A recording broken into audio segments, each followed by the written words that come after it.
two people ask, what happened to Darth Maul after the Clone Wars? Well, let's find out. Welcome to Star Wars FAQ, the Son of Dathomir.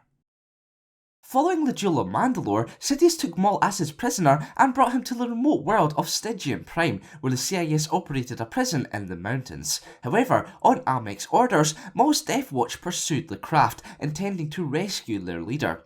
Once imprisoned, Maul faced a great deal of torture at the hands of Sidious, even though he still had plans for his former apprentice. When Count Dooku arrived, he intended on learning more about the Shadow Collective and the names of Maul's associates, but Maul withstood his electricity and never revealed any names. Not long after, Rook Kast and Gar Saxon of the Death Watch attacked the prison and rescued their leader. Unbeknownst to Maul, however, the Sith intended on his escape so that he would lead them to Mother Talzin. Maul and the Death Watch regrouped on Zambar, where he thanked Almec for his help and retrieved the Darksaber. When Separatist forces attacked, there were huge losses on both sides, during which Maul destroyed 4 of General Grievous's Magna Guard droids and then attacked the cyborg himself. Despite his power, he soon realised he could not win the duel and so backed down. With most of his forces in ruin, Maul retreated. Once more, Maul was allowed to escape in the hope that he'd lead the Sith to Talzin.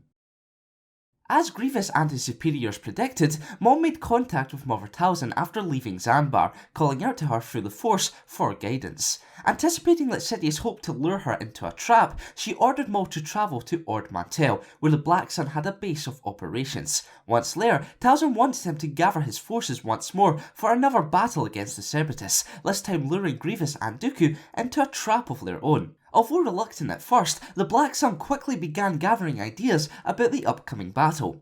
When the Separatists began landing their troops on the planet, they quickly overwhelmed the Shadow Collective. However, Maul's ships attacked General Grievous's command vessel before boarding and making their way to the bridge. After wiping out Grievous's security, they subdued the cyborg. With an ultimatum of disabling the signal that powered the droids on the surface, or die, the general begrudgingly chose the former option. As Grievous was taken into custody, Dooku was captured by the Shadow Collective and the disabled droids were destroyed.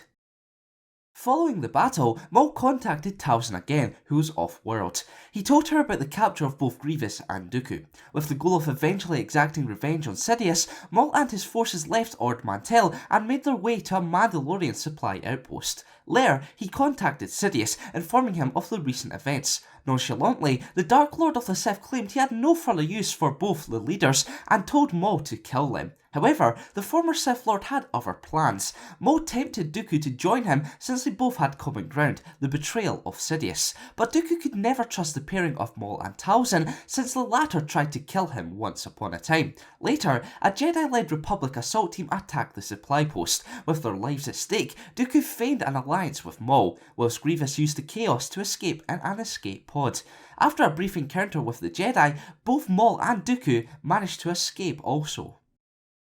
Having fled the outpost, Maul and his followers made their way towards Dathomir. Unfortunately, they were attacked by Grievous and Sidious. Their arrival led to a lightsaber duel, which caused Talzin's death at the hands of Grievous as she allowed Maul to flee. As Maul fled Dathomir, the Shadow Collective was defeated by the Separatists. From that point onwards, Sidious regarded Maul as being eliminated as a rival to the future Sith rule of the galaxy. After his time with the Shadow Collective, Maul travelled to Malachor in search of an ancient weapon located in a Sith temple. Although he managed to obtain a new lightsaber, his ship crashed there, leaving him stranded for years without contacts of the wider galaxy. But in Free BBY, Maul came across the young Jedi apprentice Ezra Bridger, who he manipulated into helping him retrieve a Sith holocron. During their brief adventure, he taught Ezra the ways of the dark side by preying upon the youngster's passion and aggression. Later, he came across Ezra's companions, Kanan Jarrus and Ahsoka Tano, who were dueling Inquisitors. Although they didn't trust Maul, they accepted his help, forcing the Inquisitors to retreat. After the group later killed all of the Inquisitors on Malachor, Maul betrayed the Jedi. He blinded Jarrus and briefly dueled Tano. Maul then revealed that the holocron was intended to power the ancient superweapon and that he was going to take Ezra as his apprentice. When Tano fled, Maul dueled Jarrus. Because the Zabrak underestimated his opponent and due to Kanan using his other senses amplified by the Force, the Jedi caught Maul's arms and tripped him. He fell from the temple to the ground below. Maul somehow survived the fall and escaped in his TIE Advance V1. Although his plans were in ruin, Bridger drifted closer to the dark side due to the profound influence of Maul. So now we know what happened to Maul following his battle with Sidious and the Clone Wars, and it's safe to assume he will return in the future since he just doesn't die. Seriously, is it just me who still wishes he stayed dead after episode 1?